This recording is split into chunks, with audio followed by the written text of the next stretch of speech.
Lap 115. Talladega Superspeedway.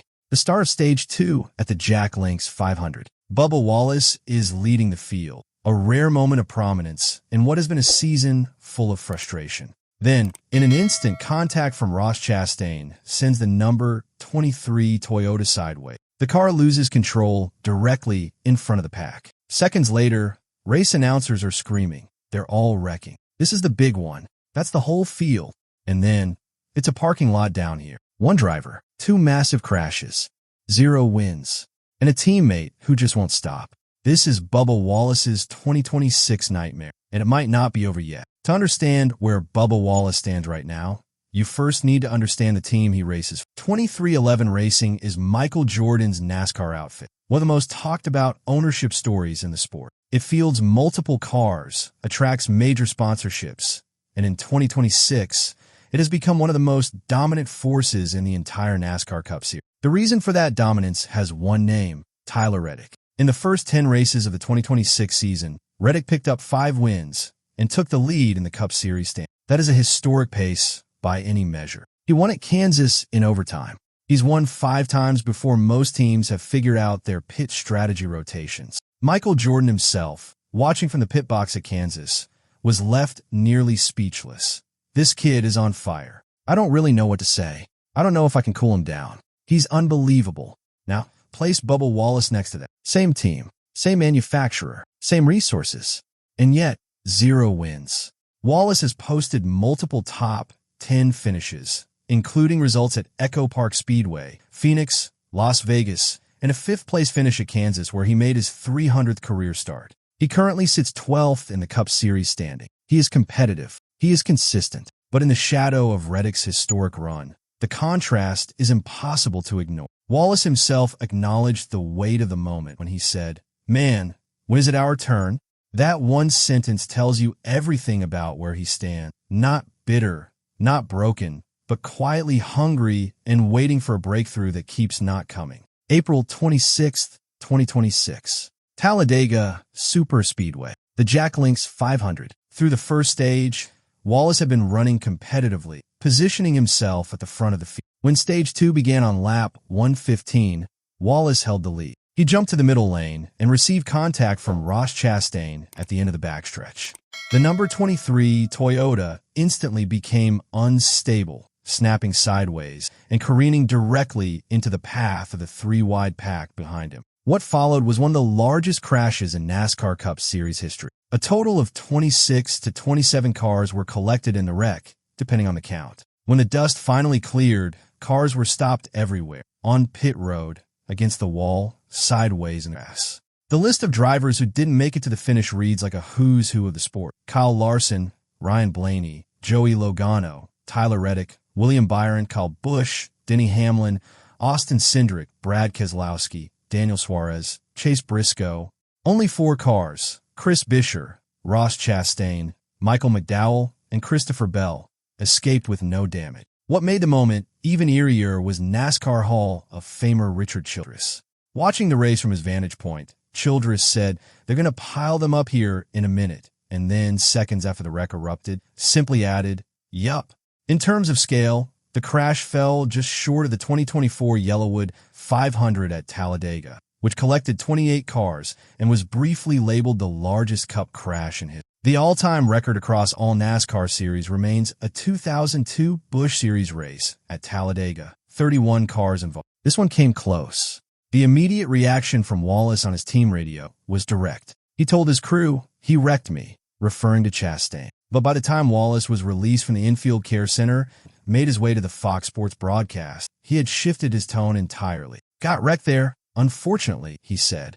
"Our Xfinity Toyota Camry was a little unstable getting pushed, but manageable. Maybe that hard a hit was too much, and so unfortunately, we wiped out a bunch of cars. Got to debrief, figure out how to be better." He went further in his public statement, fully absorbing responsibility. "We got to figure out how to be pushed better. So, I take responsibility on it." The debate that followed was fierce on NASCAR social media. Was it Wallace's fault for getting loose? Was it Chastain's fault for the contact? Or does the blame fall somewhere else entirely? 2-time Cup champion Joey Logano offered what many considered the most accurate diagnosis. He pointed directly at the next-gen car, summarizing it in 4 words: round bumpers and unstable cars. The argument is that a contact of that nature, manageable in previous generations of NASCAR machinery, becomes catastrophic with the current car's aerodynamic instability. As Wallace himself noted, the Toyota cars have struggled particularly when being pushed at superspeedway tracks, a theme that played out again later in the same race when Christopher Bell and Erik Jones both experienced similar issues in stages. After the Talladega disaster, Wallace headed to Texas Motor Speedway for the Worth 400, the 11th race of the 2026 season. Coming off a DNF and carrying the weight of the Talladega crash narrative, he needed a clean weekend. He did not get one. Midway through Group 1 practice, Wallace's number 23 Toyota snapped around through turns 1 and 2 without warning. He backed the car hard into the outside wall, causing severe damage. 23XI Racing had no choice but to unload their backup car for race day. It just came around out of nowhere and surprised me, Wallace told reporters after the end. I knew I was loose in a moment, went to correct it, and it was too late. Hate it.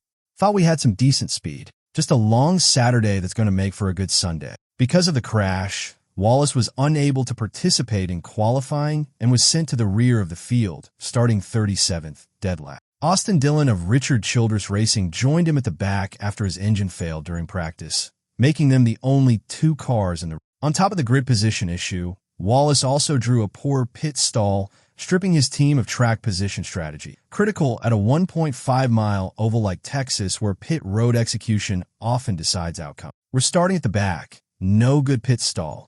The odds are against us, so we will see how mentally tough we are, Wallace said before the race.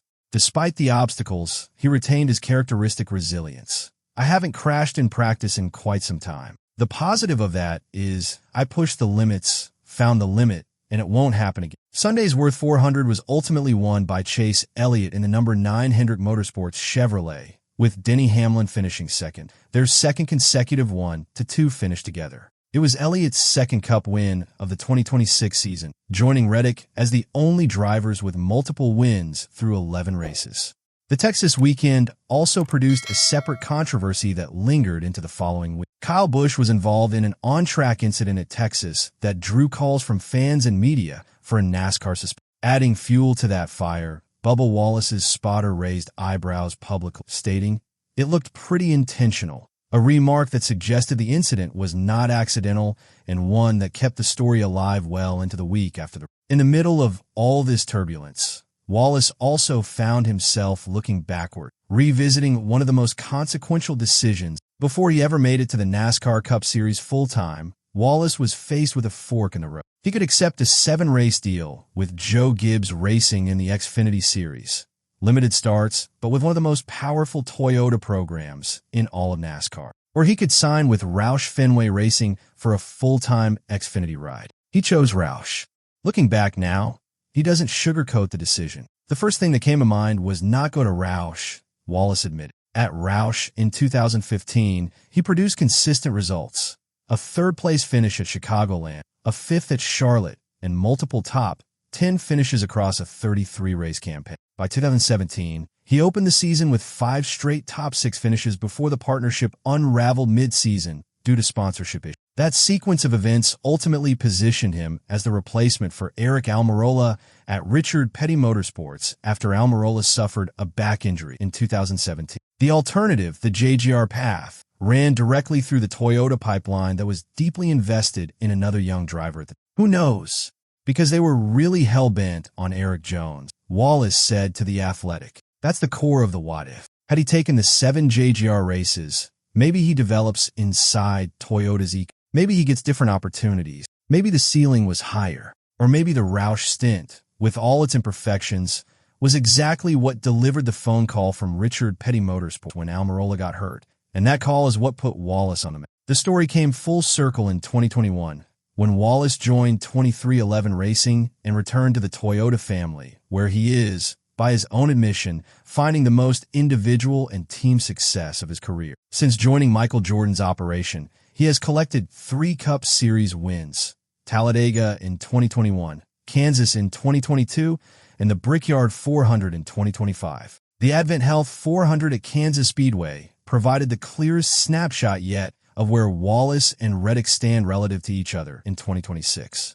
Reddick won the race in overtime for his 5th Cup Series win of the season. Wallace finished 5th, a solid result, but one that came with an honest and self-aware post-race confession. I thought once we got past the bubble of 8th or 9th that we would really turn it up, Wallace said. We got a 3rd, and Tyler Reddick passed me like I was on jack stands, and I'm like, never mind. He didn't stop there. We are still missing something, Wallace admitted, but hats off to the team. What an incredible year that we are all putting together. It's an honor to be a part of a good race team with good race cars. He added with characteristic humor, I want it more. I'm pissed that he won.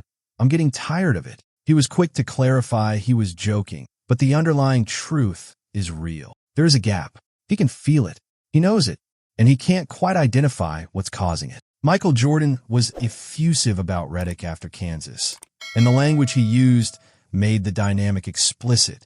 This kid is on fire. I don't really know what to say. I don't know if I can cool him down. He's unbelievable, Jordan said of Reddick. I'm so happy for them, for the team. I just think we need to continue to build on this, without a doubt. There was no comparable statement about Wallace.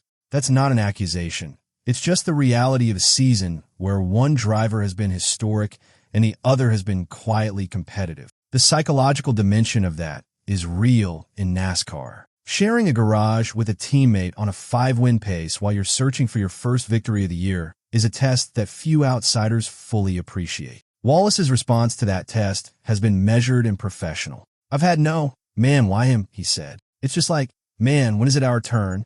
That's not the language of a driver spiraling. It's the language of someone who believes the results are coming, who just can't quite get there yet. On the commercial side, Coca-Cola returned as a sponsor for Wallace's number 23 car in 2026, marking a reunion that dates back to his days at Richard Petty Motorsport from 2018 to 2020. After years with Dr. Pepper at 2311, the return to Coca-Cola signals stability and the kind of partner confidence that doesn't attach itself to losing proposition. Wallace has 5 top 10 finishes through the first portion of the season. The numbers are there. The win has not been. Wallace's season does not exist in a vacuum. The broader 2026 NASCAR landscape provides important context for everything happening around him. Carson Hocevar won the Jack Links 500 at Talladega, the same race destroyed by the Big One. The 23-year-old Spire Motorsports driver led 19 laps and held on for his first Cup Series victory, finishing ahead of Chris Buescher and Alex Bowman.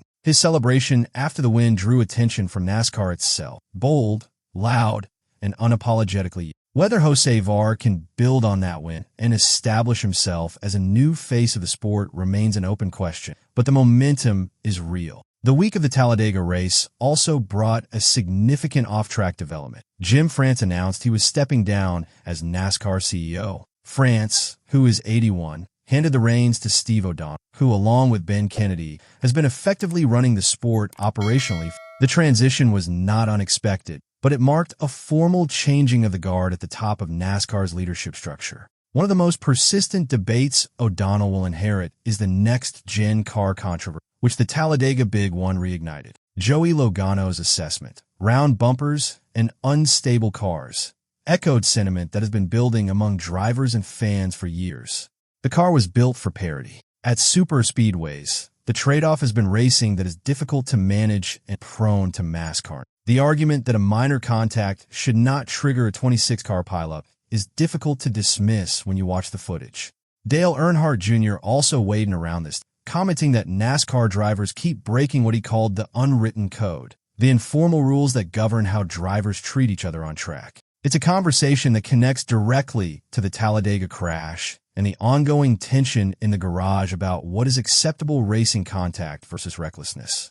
Meanwhile, NASCAR continues to wrestle with its identity. The move to international venues like Mexico and the upcoming race in San Diego reflects an ongoing push to find new audience. But the simultaneous revival of venues like Rockingham and Chicagoland suggests the organization is also acknowledging what its core fan base has been saying for years. The question of whether the sport can honor its roots while expanding its reach remains unresolved. One subplot to watch down the stretch of the regular season is Alex Bowman, who returned from a 4-race absence due to